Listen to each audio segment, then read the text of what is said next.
First of all, thank you, Chris, to give us this opportunity. We are very honored, and we want to bring here some light for what is going on in Brazil. My name is Eduardo Bolsonaro. I'm the most voted ever congressman in the history of Brazil, also son of President Bolsonaro and former chairman of the Foreign Affairs and National Defense Committee. I have always warned in my speeches in the Congress about the dangers of my country turning into a Cuba or Venezuela with their concentration camps. Today, unfortunately, I live in my own movie about the Gulag.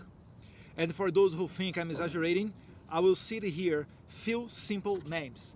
Felipe Martins, the international advisor to President Bolsonaro, as Jared Kushner was to President Trump.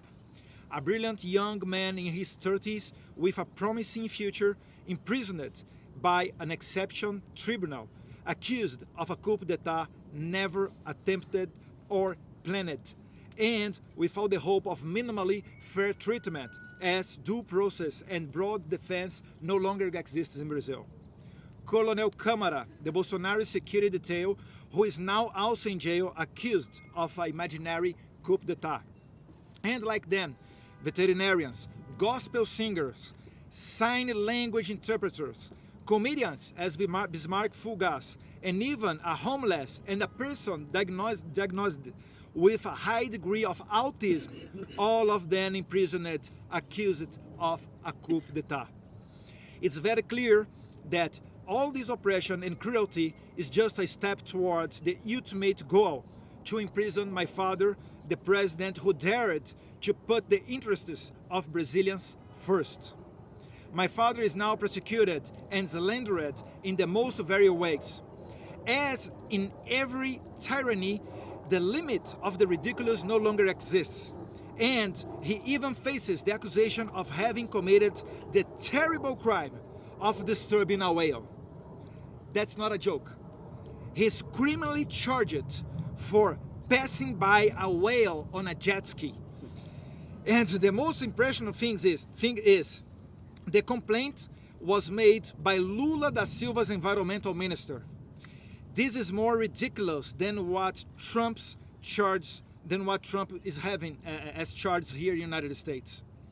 My father is also accused of attempting a coup d'etat when he was no longer president. The judiciary, appointed by the Communist Party in power, want us to believe that my father waited to leave power, and when he no longer had the armed forces under his command, attempted a coup d'etat with elderly and unarmed women, all of these thousands of kilometers away from Brazil, when my father was in vacations in the United States. Going to the end, they want us to believe, Mr. Chris Smith, that women, elderly ladies, and all kinds of ordinary citizens, unarmed, are a danger to the rule of law. And those violating the rights and fundamental guarantees are the saviors. Ladies and gentlemen, these stories are not something that someone told me. We are living this right now, and with not even a single word from Biden administration, State Department, or any governmental authority from the homeland of democracy, the United States of America.